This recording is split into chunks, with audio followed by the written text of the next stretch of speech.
Welcome to Nerds at Church, a podcast about nerdery and the Bible. I'm Pastor Kay, and I use pronouns like she and her. And I'm Pastor Emily, and my pronouns are they, them, theirs. In this episode, we'll discuss the 22nd Sunday after Pentecost, also known as Proper 27 or Lectionary 32, which falls on November 6th this year. We do have one content notification for this episode. We talk about church abuse, trauma, and manipulation when discussing the deep dive. Check out the episode description for links to the Bible passages and other references we make in this episode. Today, for our deep dive, we are diving into asexuality and the variety of identities that are connected to it. We'll get into a little bit more in our gospel reading about why there's a connection here. But one of the things is also that last week, which is the week that we're recording this, was Asexuality Awareness Week. And so there's been a lot of great information for folks that you can definitely check out. Any of the major queer organizations have been posting about Asexuality Awareness Week, and a lot of really great ace and queer people have as well. Yeah. First, we're going to do some just some basic definitions for you, for those of you who are less familiar with asexuality and the different identities connected to it. The first term is asexuality, or being asexual. And a person who is asexual does not experience sexual attraction. A connected but distinct term is aromantic. And so that's a person who does not experience romantic attraction. The kind of reverse of this would be allosexual or alloromantic. Someone who is allo does experience sexual attraction or does experience romantic attraction, or someone who is allosexual and alloromantic experiences both sexual and romantic attraction. Yeah. And all of these terms will have both sexual and romantic aspects to them. So, for example, if you're pretty sure that you fall somewhere on the ace spectrum, ace is short for asexual and is spelled like a card ace would be. But if you're pretty sure that you fall somewhere on the spectrum, but look, orientation is complicated, you've got a lot going on, you don't have time to figure out exactly how this all works for you, or maybe you just haven't had a lot of opportunities to think about it. A very commonly used term is gray sexual or gray romantic, which means that you are some variety of ace, but not quite, precisely on one or the other end of the spectrum, just somewhere in there, which is fine. And another term that both Emily and I identify as is demisexual or demiromantic. Someone who is demisexual would require an emotional bond in order to experience attraction with another person. The emotional bond has to come first before the attraction. And then another term is aceflux or aeroflux. So that's when someone's either sexual or romantic or both attraction moves along the ace spectrum over time. So sometimes is very much asexual, sometimes gray, sometimes allo. This is a standalone identity, and it is a valid identity. And also, this can be the experience of transgender people or people who are not cisgender, who there can be a connection between not feeling right in your body and not feeling attraction to other people, partly perhaps because of that. For some trans people who transition, they're ace before, during, and after. And some people are before and during, or just during, or there's a variety of ways that people experience it. And the connection piece is not that, oh, you're in the wrong body and therefore you don't experience sexual attraction, but there's a sense of embodiment that knowing ourselves helps us know ourselves, right? Yeah. So knowing and living into who we are as trans or gender nonconforming people or gender expansive people helps us understand not just our gender, but also our sexual or romantic attraction. And so there's space to then figure out, either I'm really not attracted to people sexually or romantically, or it was this discomfort I felt with my body impeded my ability to experience sexual or romantic attraction to other people too.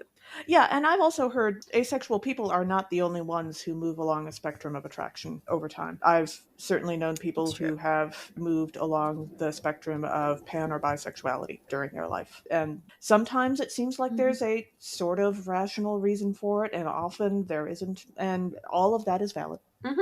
Yeah, and that's part of what we talk about in trans and gender expansive communities is that it's less spectrums and more like galaxy clusters. And those sorts of things. That like the ways we experience attraction or the ways we identify are not about like from point A cisgender female to point B cisgender male, or even that, right? That's a false binary. And so that's part of it, is like that when we talk about aseflux, aeroflux, and the variety of different identities, that gender fluid is one, that movement is real and authentic, and honestly, I think is a gift from God, right? Like there's a way that you get to experience the world uniquely. Sure. And I don't remember who it was that said this, but I did appreciate the imagery that they were using. There was someone who described that whole ace-flux, aeroflux concept as there are some people in this world who are protons and always attracted to each other.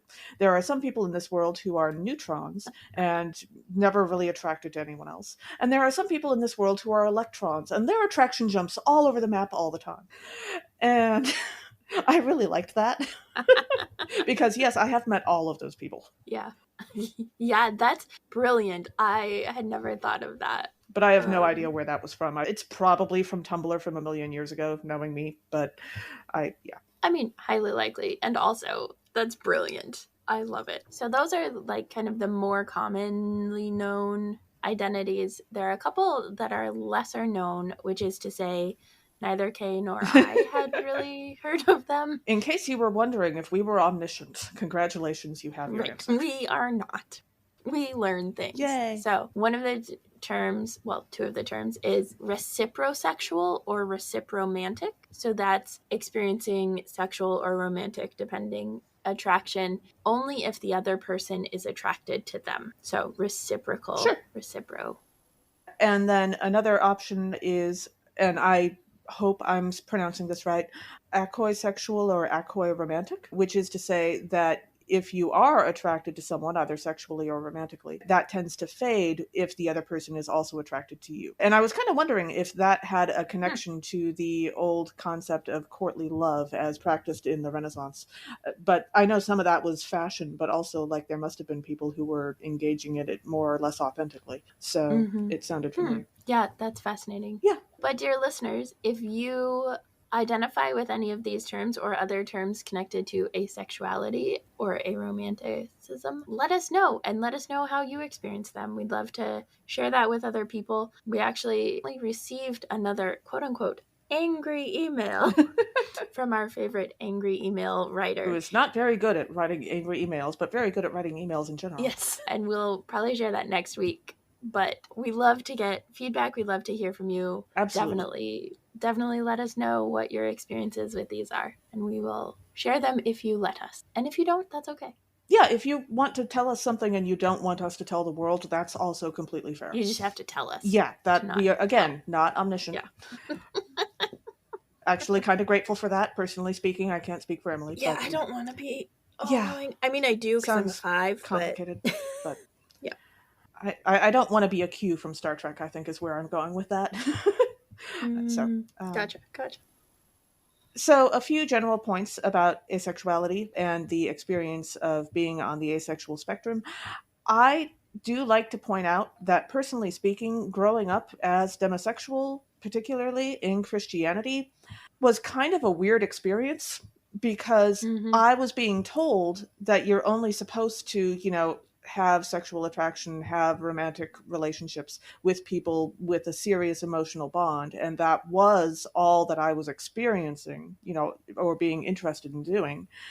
And so my concept of, sexual immorality was that, well, if you don't have those emotional bonds, then you're doing this to be contrary. And I didn't have an accurate picture of the many different ways that people experience a sexual or romantic attraction for a very long time, because what I was being told at church about how that worked was accurate to my experience, which made friendship challenging sometimes. And conversations about attraction were particularly weird. Like people who are just straight up ace and don't experience attraction at all, I understand have a different but also weird experience of growing up in Christianity for similar reasons.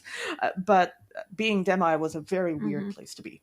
So I did want to point that out. So if Yeah. you're reflecting on your past and saying to yourself, that sounds familiar, there might be a reason for it. However, an important aspect of talking about the asexual spectrum is that being ace is not about trauma. There are people who Mm-hmm. experience changes in their amount or experience of sexual or romantic interest because of trauma. That is a very common reaction to trauma.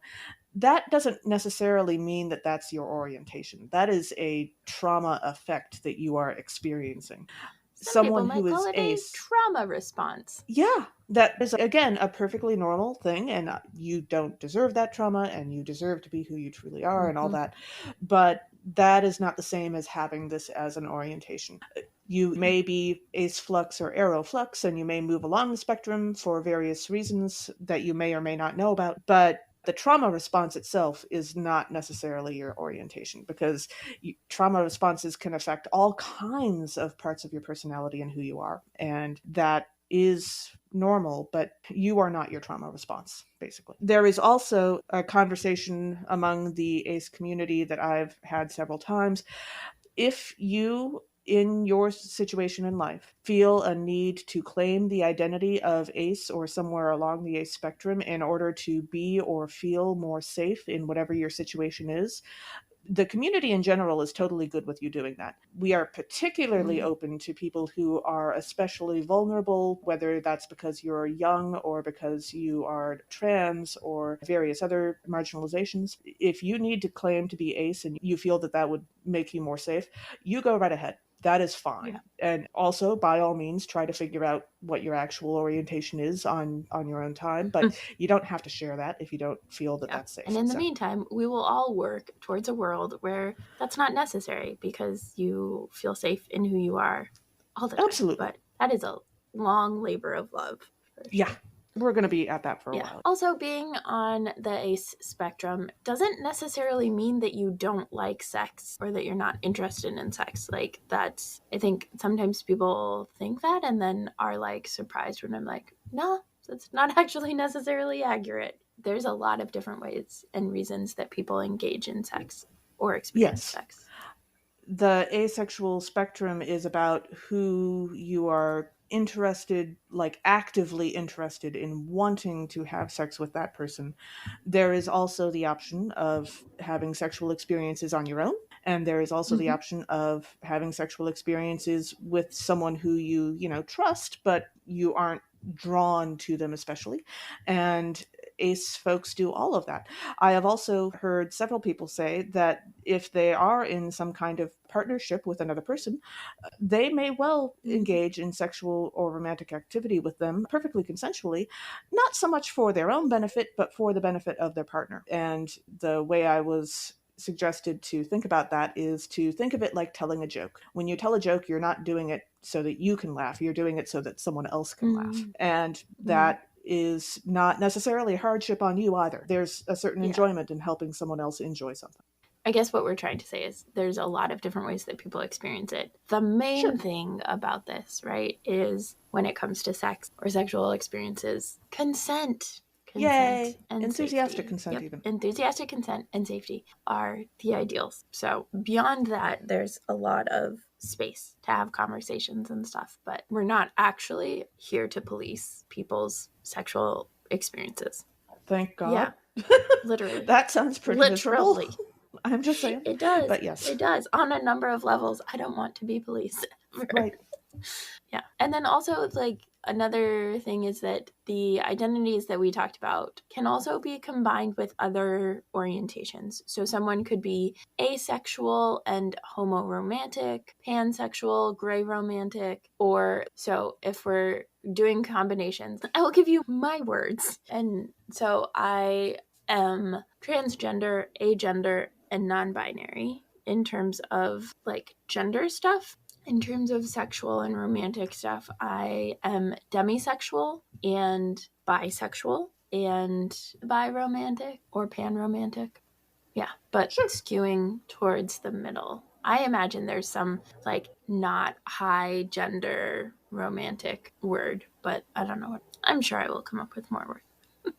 I'm sure. And so will the Yeah, rest of the that's the world. gift of language. It continues to evolve with us. And then a couple just like fun things that tend to be connected to ace and arrow communities is playing cards, which you kind of got from what Kay said at the beginning, right? When we talk about being ace, it's spelled ACE like an ace in a deck of cards. And so Yep. there's a group that I'm in, and the nickname is Four of a Kind, and it has all of the different aces, clubs, hearts, diamonds, spades, and instead of red, it's purple because like those Yeah, are nice. ace colors. So it's just like a funny thing, but that's like if you notice people who have ace playing cards, especially if there's like purple and black in them, there's a very good chance that that's part of like identifying for themselves. Yeah.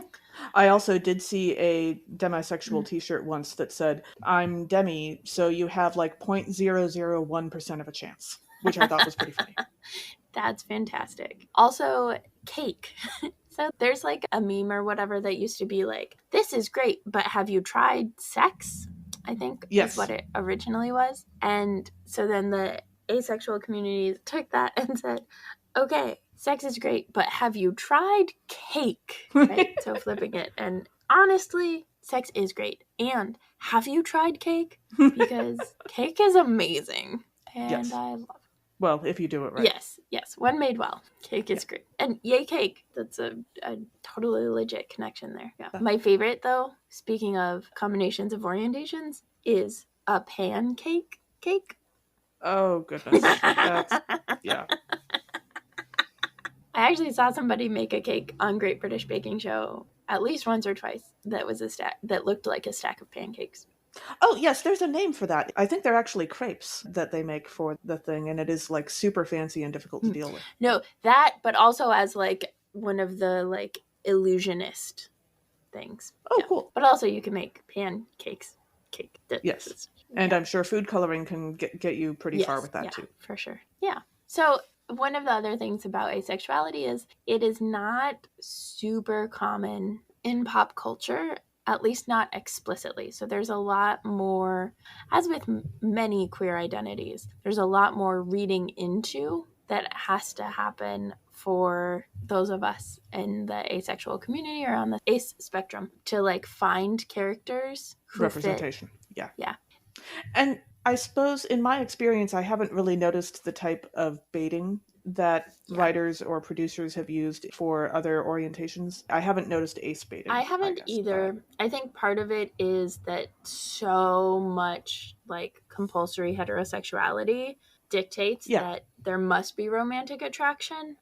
And so the spaces of potential ace baiting are largely connected to queer baiting, where it's like, are they friends or are they queer or are they both, right? And in fiction nowadays, especially like young adult fiction and young adult queer fiction, there's a lot more representation, which is great, but does require reading. And so it takes more effort and energy to consume that sort of media and to get that sort of representation. But there are some great stories, and a lot of the compilations of like short stories and stuff have really great representation. There's a book called Out Now that I read that is a series of short stories or a compilation of short stories from a bunch of different authors that have queerness in them. And so some of the stories there are the main characters are ace or somewhere on the ace spectrum, which is awesome. Cool. And I'll link to that in our episode description. But there's a bunch of them.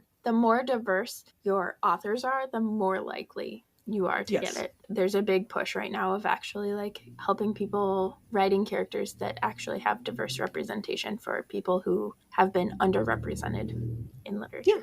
Great. Yeah, but so speaking of pop culture, there are some spaces where we have, both Kay and I have experience of like seeing ourselves or reading asexuality into characters or experiencing the characters just inherently as ace or on the ace spectrum. Katniss in the Hunger Games was the first person to come to mind for me in that, because while she kind of gets rewritten, especially in the movies, to into this like love triangle, she's actually not at all interested in a love triangle with Peeta and Gale. Her relationships with them are a very sibling relationship with Gale and a frenemy relationship with Peeta. And so that space is like a space that can be claimed for asexual representation.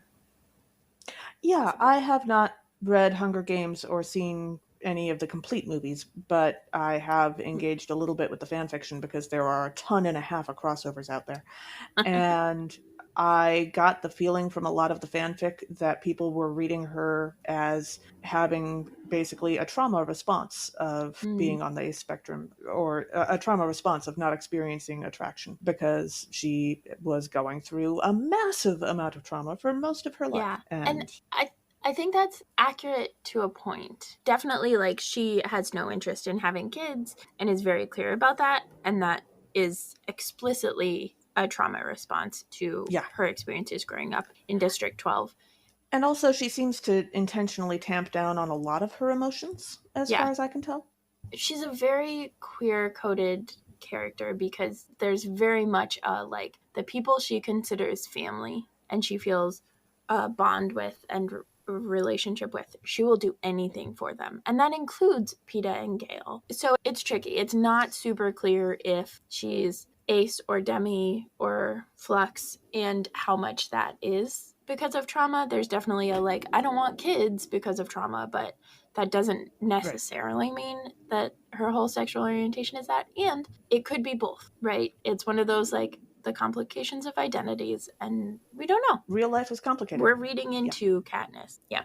Another character from pop culture who they're all like at least somewhat complicated, but Elsa in Frozen definitely expresses zero interest in anyone in terms of sexual or romantic attraction. And there was a push to try and get her to be some version of Yes. gay, and Disney is Disney and they don't like gay people as main characters in big motion pictures and big popular things, so that didn't happen. But she definitely is very easy to read as ace. She has a lot of great interests. She really cares about the people in her life. There's absolutely no one that comes into her life in the movies or the shorts that she expresses sexual or romantic attraction to. And then Merida from Brave. I love Merida. She may or may not be ace. If there's ever a Brave 2, we'll probably find out. But in the first Brave, definitely she like fights tooth and nail to choose herself.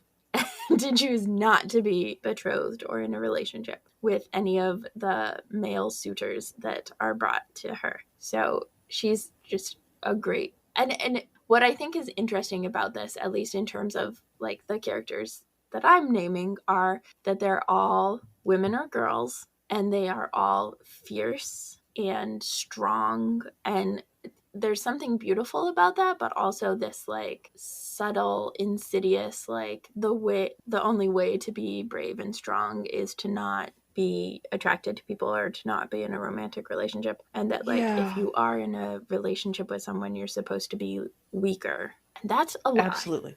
Lies. Yeah. Actually, come to think of it, I remember I had a very strong reaction to some conversations I've had with people about the character Anne Shirley in the Anne of Green Gables books, because there are a bunch of people who wish that she hadn't married Gilbert and that she had like gone off and been a professor or had a career or, you know, done something amazing and changed the world. And the thing is, the books are very clear that she chooses her life intentionally. She chooses the life she actively wants. She wanted to marry Gilbert. She wanted to have children. She wanted to be a well-educated person who lived a fairly normal life. And for me, the important part was that she chose the life she wanted. And I get really irritated by the people who say that she should have done something else because she chose what she wanted. And that's the important part. Yeah. Yeah. But yes, growing up personally, the first fictional character I remember seeing as a young person who I immediately said to myself, ooh, that person is like me. But I didn't actually have the word asexual or demisexual yet to know what I was talking about exactly, was a character from a little TV show called Due South. His name is Benton Fraser. He's a Canadian Mountie, and he was played by even I can tell you, a very conventionally attractive young man named Paul Gross. There were characters falling all over themselves for this guy in this show. And you can't really blame them. He's very nice looking. But the only time he ever showed any kind of attraction to anyone, aside from the people who would argue that he was in some kind of attraction with his various male partners at the police station, the only time he ever had sex or ever had any kind of obvious sexual attraction was with a woman named Victoria. And he was actively not interested in anyone else, and certainly falls somewhere in the gray sexual spectrum. And so that was a very important piece of representation for me, because I knew that attraction was something I experienced, just not regularly at all. And that was very helpful to me, knowing that I wasn't alone in that. Yeah. There are also some folks who would say that the Jedi fall somewhere in here from Star Wars. The Jedi do not allow for romantic relationships, but they apparently do allow for sexual relationships, and that's caused some interesting conversations over the years about how exactly that works. Basically, they're trying to avoid being so attached, as they call it, that they would avoid their duty in the name of their attachments. And I didn't realize they allowed for sexual relationships. It's in one of the expanded universe things. And like there's also a character who is from a race of aliens who are like actively dying out, and so he actually is married and does have several children in order to allow his species to continue surviving. But he's a special case kind of thing. They had to make an exception for him. And so whether or not like individually they are actually aromantic can be argued. Like there are so many different species in Star Wars that probably some of them are, sure. Yeah. But as a group, they seem to be trying to encourage aromanticism. Yeah. And that's a complicated thing, right? Yeah. Especially when you kidnap small children, which, anyway, moving on. Yeah. So. But as with the church, right, when you enforce like certain codes or certain modes on people and you don't let them express their own sexuality or romantic, like sexual orientation, romantic attraction, those sorts of things, it creates complicated and fairly easily abused situations. So we have that in, right, the Catholic Church, where it's not that the Catholic Church has a higher rate of like pedophilia or harm, like abuse than the rest of the culture. It's that all of the other churches where clergy are allowed to get married have lower rates than the surrounding culture, because you're giving people a place where they can express who they are. You're giving people a place where they can express who they are, and they're not required to fit in a certain box. And when you require somebody to fit in a certain box, it gives people who are more likely to abuse space to like have an excuse for why they're not in a relationship where they might be held more accountable. And so there's like, this space of what the Jedis do, what the Catholic Church does, the ELCA does it too, not with marriage, but with other like restrictions on how clergy are allowed, quote unquote, to express sexuality and romantic attraction and committed relationships. And that just harms people. So and it harms people in like the larger culture when we expect everyone to experience sexual and romantic attraction. Like, let people be themselves. Yeah. And actually, you can see a lot of those thoughts expressed in different Star Wars fanfic or in some of the novelizations. It sort of depends, but like there are people who will make it clear that in their version of the Jedi take in and train these children who are talented in using the Force in order to make sure that they don't lose control of the Force and like hurt other people. And then once they come of age, they are entirely free to leave the Jedi and go like, get married or have as many attachments as they want, but they have to finish their training first in order so that they won't hurt others. And then there are also those who will say that, no, I think probably the Jedi are a little creepier than that and are trying to get these children to stay in the order for their own reasons and inflicting trauma, basically. Yeah. And so there's a bunch of different takes on it. And I think actually The Mandalorian is this beautiful like glimpse into some of that, because ultimately it's trying to reunite, spoilers, reunite Grogu with the Jedi.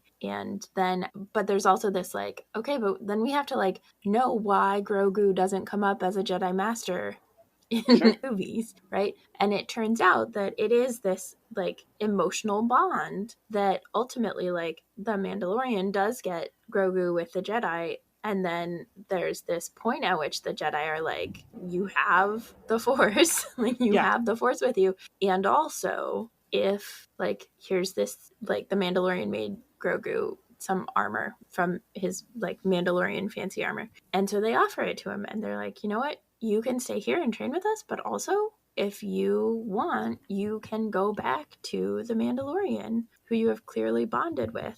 And Grogu chooses to go back with the Mandalorian because there is a deep emotional bond between them. So, yeah. And then finally, because pop culture will always do horrible things eventually if you give them enough time, there's also a couple of different Bond villains in the James Bond movies that it's made clear that them not experiencing sexual or romantic attraction is a part of how they are evil. And of course that exists. So. Yeah. And that happens a lot less explicitly in, like, Disney movies, right? Where Ursula is definitely queer coded, but there's also like an ace coding whenever a villain is not in a relationship. Which also, there's this like sense that if you're in a sexual or romantic relationship, like, your partner might curb your awfulness, so you wouldn't become a villain. But like, Ursula is queer coded, and if we look at her, like, there is a way to read her as ace, and not, I mean, part of what a lot of us in the queer community do with queer coding villains is, how do we retell the story? How do we rethink the story? Wicked is the most popular, like, retelling of the story of an evil character in a way that they're not evil. But Ursula, I think, has a lot of space for that as well, that depending on your perspective, like, she's making a trade with Ariel for something that Ariel doesn't value or prize, but other people value or prize about her, so that Ariel can try something that she's always wanted to try. There's different ways to do it, and to have Ursula not really care about romantic relationships, like, that's not her thing. And the evil part comes in when she, like, tries to sabotage Ariel's relationship. And manipulation. Yeah. You can be ace and not be manipulative. It's an option. It is true. In fact, most ace people that I know are not manipulative because they know what it is to be the recipient of attempted manipulation, especially in terms of sexual and romantic relationships and attraction. Also, part of what we've talked about in here, and part of what comes up with the pop culture examples especially, is a different way of understanding and valuing relationship, that for a lot of us who are on the ACE spectrum or in the ACE communities, we just understand relationships differently, that it is not the sexual and romantic relationships must be the same relationship and valued above everything else, but that there is a value to the different ways that we relate to different people. So this is my, like, shameless plug for our relationship anarchy deep dive, and we'll link to that in the episode description. But that's, if you want to dive deeper into kind of the diversity of relationships and how people experience relationships, that is a good spot to start, or to keep going. And then we have a couple of links for you if you're looking for more information on the asexual spectrum or aromantic spectrum. There is a page on GLAAD's website that will help you find your community among the ACE family if you're interested. And of course, there is also asexuality.org, which is the home of AVEN, the Asexual Visibility and Education Network. The website itself is not updated that regularly, but there are a set of forums there that may be helpful to you.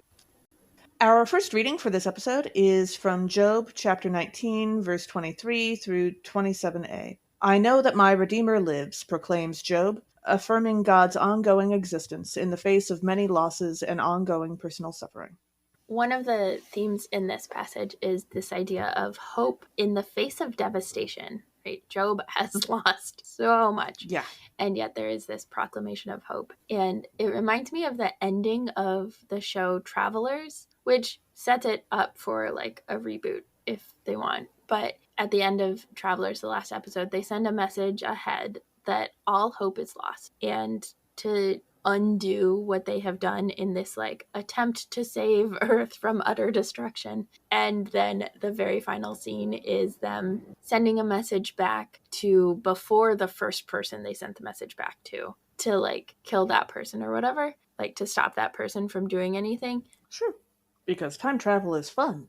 Yeah. And then they start a new try. They say attempt number 2. And so it basically erases the whole first attempt and gives them a clean slate. But there's this like, we still have a hope that there is a way to save Earth and creation and all of that stuff. Yeah. Even though it got utterly destroyed and got worse from our first attempt. Yeah. And then as we jump into the verses, in verse 23, we read, "Oh, that my words were written down. Oh, that they were inscribed in a book." And before I actually jump into this verse, I would like to say the last time I bumped into this verse, I was at the Catholic funeral for a librarian, and they used this section. Ooh. I don't remember the exact selection of verses, but including like this verse and also the "I know that my Redeemer lives" part. But they used this section for one of the readings at a librarian's funeral, and I thought it was very fitting. They did a very nice job of it. It's fantastic. Yeah. But I will also say for this verse, it made me think of how so many authors who have written several published books, whether they like primarily make their living through writing books or not, including John Scalzi, Stephen King, and Courtney Milan, just off the top of my head, will tell you that there is only one thing you need to do to be a writer, which is to say you need to write. Where you write and when you write and what you write on and what your methods are and whether you type or write out longhand or whether you practice a certain types of sets of drafts or whatever, it doesn't matter. The important part is that you write. If you scribble down a few sentences between many other chores and tasks, that absolutely counts. If you want to write that book, you can absolutely write it on lunch breaks and in the 20 minutes that it takes your spouse to shower every day, because other people have done that. And that is an option, and you are a real writer as long as you write. Yeah, I love it. Like completely ignores, all of the barriers to publishing. Well, yes, but that's not what right. That's like being a writer is not about being writing, published. Yeah. not necessarily being published. Yeah, I love that. And then in verse 24 we read, "Oh, that with an iron pen and with lead they were engraved on a rock forever." And that's a great vision, but even that doesn't guarantee anything aside from the fact that, Moses tablets got like smashed. Yeah. But in Doctor Who, Amy and Rory's kid has her name engraved on her crib, Melody Pond, and yet she still becomes River Song because of translations and the ways that names are written and all of that stuff. And time travel, actually, I think. Yeah, more time travel. All of those things. And then in verse 26 we read, "And after my skin has been thus destroyed, then in my flesh I shall see God."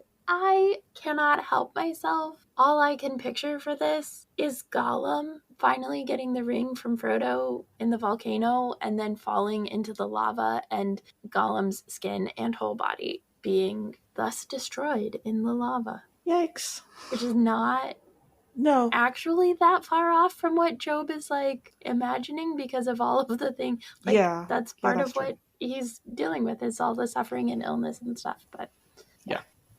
And then in verse 27, the verse is referring to God in the first word there. We read, "Whom I shall see on my side, and my eyes shall behold, and not another." And knowing that someone is on your side can be an immensely powerful thing. In the Girl Genius webcomic, I want to say somewhat recently, it's been running for like 15 years now, but I think this was within like the last 2 years. At one point, there is a bunch of time travel shenanigans by all kinds of different people going in all kinds of different directions for a variety of reasons.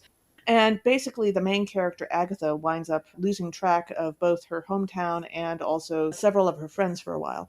And after a while, she does return home after a few years of being gone, and she finds out that Gil, who was sort of an old flame, like they were never officially dating, but they were clearly interested in each other, but also there were a million other things going on. But Gil had been expected by his father to inherit and rule his father's empire, and instead of doing that, instead of paying any attention to that at all, he has instead chosen to protect Agatha's town and people while she was gone. And he does a fantastic job of it. In fact, he kind of goes a little overboard. And she realizes when she arrives there and finds him doing all of these things that he is truly on her side and has been all along. And it's a lovely moment. So, nice. Yeah. Our second reading is 2 Thessalonians 2, 1 through 5 and 13 through 17. The author encourages the readers to wait for the return of Christ in faith. So one of the themes for this passage is the idea of like steady course, like stay steady on the course, that the author is like encouraging the church in Thessalonica to like steadily keep going. And it reminded me of the scene in The Bourne Ultimatum when Jason Bourne is trying to direct Ross, who I think is like the journalist, through the busy train station safely because there's like a sniper who's going to kill him. Sure. And so is instructing him to act really normal and not rushed because everything in Ross is like Run, terrified, right? And he's in flight mode, not just fight or flight, but like flight mode. And so like at one point Jason's like, okay, get down and tie your shoe and like all of this stuff. And it's just this like stay steady, stay calm. And then when he like can't stay calm because he's too anxious and scared, that's when he gets killed. Yeah. So, that's not like the threat of the author of like stay steady or you'll get killed. No, but that's no. Well, this time. That concept of like staying steady. Yeah, so as we jump into the verses, in verse 2 we read, "Not to be quickly shaken in mind or alarmed, either by spirit or by word or by letter, as though from us, to the effect that the day of the Lord is already here." Which is to say, people can and will fake an apocalypse to get certain reactions out of other people on the regular, and you should really just try not to fall for that kind of thing. Such as, there's an episode of The Twilight Zone called The Shelter. A family has built a fallout shelter in their basement, and they are having a perfectly normal evening, and they have, I believe, neighbors who are coming over for supper, and there is some kind of an incident that causes them all to think that it's the start of a war. I think it was an explosion, and also all the power goes out. And there's a siren, I think. And so this stuff all happens and everybody panics. And this family who has the shelter in their basement goes to get into the shelter. The neighbors, as a part of that, realize that they have a fallout shelter in their basement and then start trying to break the door down. And the family is explaining to them through the door that this shelter can really only hold 3 people. So even if they do break the door down, they're just going to get all of them killed. And just as the door is broken down, they all find out that the incident that happened was just some satellites falling out of space and not actually an attack of any kind. And as a result, it's pretty heavily implied that the family whose basement that was is going to be moving out of the neighborhood and somewhere else because they now know things about their neighbors they really didn't want to. Yeah. Interesting, because there's like so many different ways to interpret that. Well, yeah. It reminds me of the parable of the 10 bridesmaids. Yeah, absolutely. With the lamps and sure. No, we have our lamps. Don't take away our brightness. And then in verse 5 we read, "Do you not remember that I told you these things when I was still with you?" And honestly, if it's on a Sunday, no. No, I don't. I don't remember anything. But also, I just watched the Nightmare on Elm Street 5 because horror nerds at church, basically. Although this is a common trope, so I know it happens other places. Oh, yes. But there's a scene at the beginning where in a dream, Amanda, Freddy Krueger's mom, tells Alice, the protagonist, something in her dream, and Alice just kind of like, it doesn't come up again until the very end when like she desperately needs to remember how to destroy Freddy. Sure. And then the words do come back and she remembers them. Yeah. And then in verse 15 we read, "So then, siblings, stand firm and hold fast to the tradition that you were taught by us, either by word of mouth or by our letter." And, you can learn a lot from letters. In the movie Bedknobs and Broomsticks, the late Angela Lansbury's character takes a correspondence course in magic, and she can do all kinds of things. Unfortunately, it turns out that the correspondence course is actually a scam being run by a con man who is very surprised indeed to find out that this magic is working for her, because it's never worked for anybody else, and he didn't intend for it to. But, you can learn a lot that way. So. Yeah.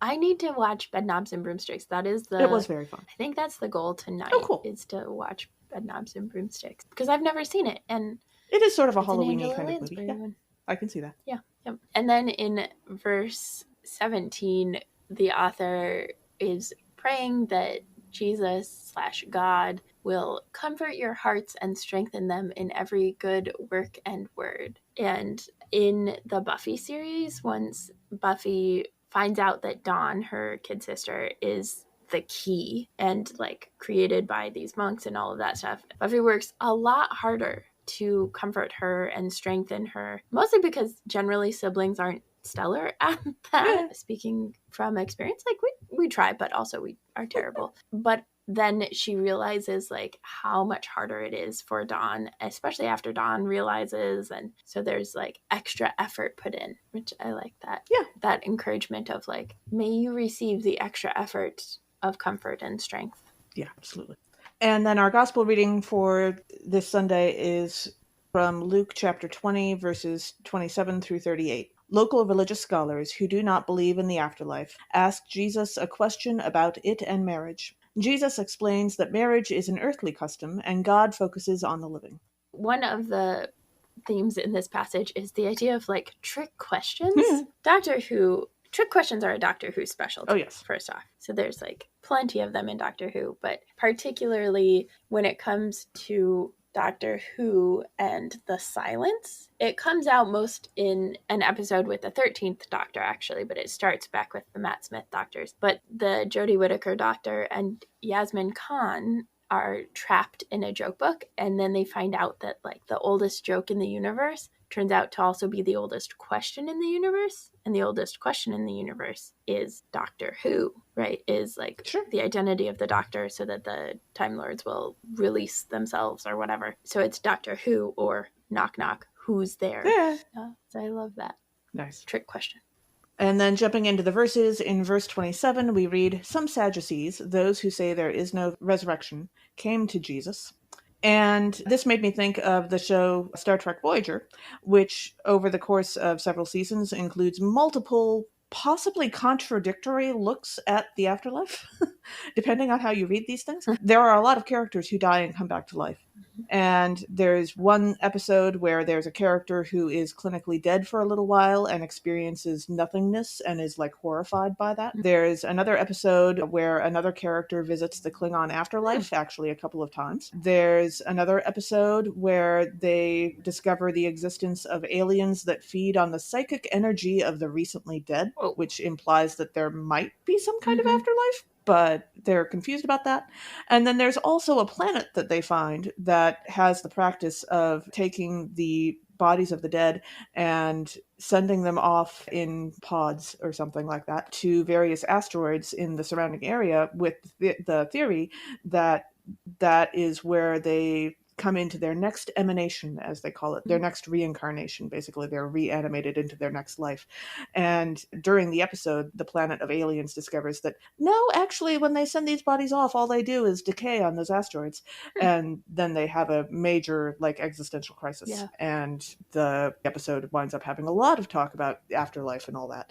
And so I thought it was interesting that the same show came up with several contradictory looks at the afterlife. But also, like, in the larger Star Trek universe, there are all kinds of looks at the afterlife, including several shows that include the Bajoran concept of the afterlife, which we actually like see happen a couple of times. So That's awesome. I actually have for a while had a view of the afterlife that's a little bit like choose your own adventure, right? So like my aunt died and she was very explicitly not Christian, and when she died, she was going to die and she was going to be buried and she was going to return to the earth, and I mean her ashes scattered, and I talked about this a little bit in our last episode, but that is fine, right? And then like other people who think that there is heaven and are going to go to heaven, or I do think that there is a space for self-determination, I guess. Like, and part of that is my own like belief and trust in our God, who is full of grace and love, and so is like not going to banish people to hell,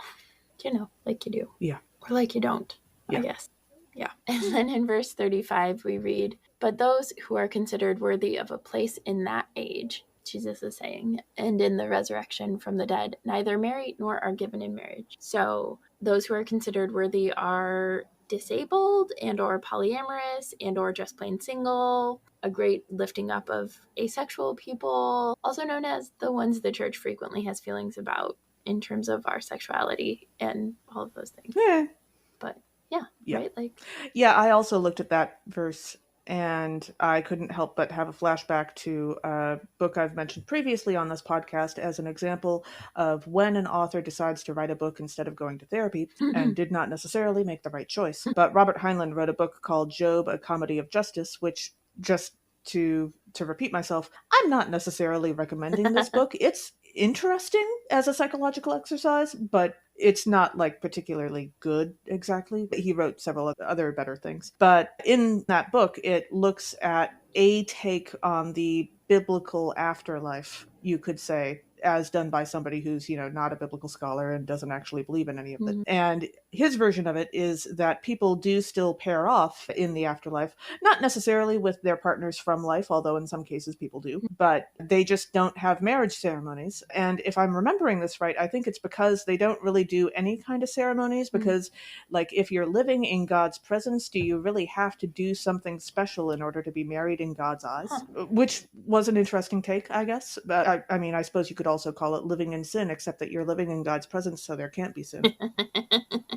So I was looking at our gospel reading, and I suppose if you go by that version, this woman who had been married 7 times would just pick her favorite, or if she liked any of them at all. Not bad, not bad. Yeah. And then in verse 37 we read, and the fact that the dead are raised, Moses himself showed in the story about the bush, where he speaks of the everlasting as the God of Abraham, the God of Isaac, and the God of Jacob. And this is a bit of a reinterpretation of scripture there. Yes, God's name is that God is the God of Abraham, Isaac, and Jacob, but like not really that they're alive necessarily. Like God is a God throughout history and still today, but not necessarily a like, and therefore they're all alive.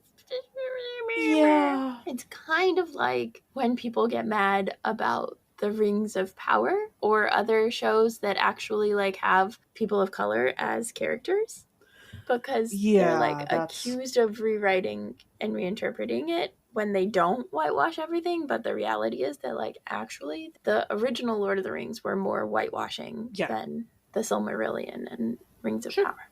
Yeah. So, don't do that. And now for our funnest segment, let's make a Muppets musical. Who do we have for this episode? Well, I was thinking about our gospel reading, and the woman who is given 7 times in marriage to 7 different men, outliving 7 husbands is kind of a lot. And I was kind of wondering, like, was there possibly some, like, of her agency going into the apparent continual death of these guys?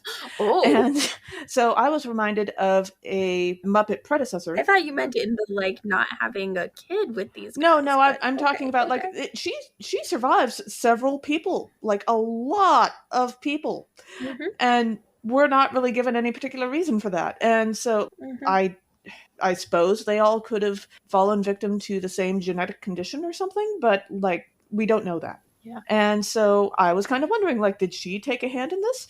And I was reminded of what you might call a Muppets predecessor, the Punch and Judy show, which was a thing mostly in Europe, to my understanding, but has occasionally shown up in America here and there. And a Punch and Judy show, there were basically 2 puppets that were married characters. Punch and Judy were married to each other, and they bickered a lot. And the show would always end the same way, with each of them pulling out a stick, or usually Judy had a rolling pin and Punch would have like a stick or something, and they would smack each other about the head quite a bit, and then the show would end with them fighting.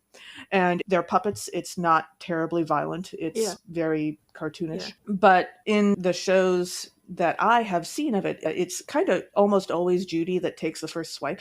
And so I was thinking to myself, is this a case of you've got Punch and you've got Judy, and then you've got Punch number 2, and then you've got Punch number 3, and then you've got Punch number 4? And I just have this mental image of her pulling out her rolling pin and smacking him over the top of the head, and one of the punches goes down and the next one comes up wearing a different colored shirt, and off you go. All right. I was thinking about it, and the image that came to mind for me were the yip yips for the husbands. Okay, I love that. Like, nope. How about this one? Nope. Nope. Nope. Nope. Nope. Nope. Nope. Nope. Yeah. Well, Well, I mean, on the one hand, yes, the nope, nope, nopes. On the other hand, I mean, they all apparently do say yes to marrying this woman. It's So true. you'd They also all have a yip, start, yip, yip. yeah, they all start with yep, yep, yep. And then it's like, nope, nope, nope. Yeah. Yeah. Yep. Thanks for joining us. Catch us next time when we'll discuss nerdery connections to the scripture readings for the 23rd Sunday after Pentecost. This podcast has been produced by us, Kay Rohloff and Emily Ewing. For more fun, check us out on Twitter and Facebook at Nerds at Church or contact us at nerdsatchurch@gmail.com. Also, if you like what you've heard, rate us or leave us a review on Apple Podcasts, Facebook, or wherever you catch your podcasts. If you want access to our uncut guest episodes and interviews, live Q&As, and more, support us on Patreon at patreon.com/nerdsatchurch. It's cheaper than burying 7 husbands. Most things are. Yeah. Also, let us know on Facebook or Twitter who you would cast for Let's Make a Muppets Musical for this episode. As the ancient Christian said, Pax vobiscum.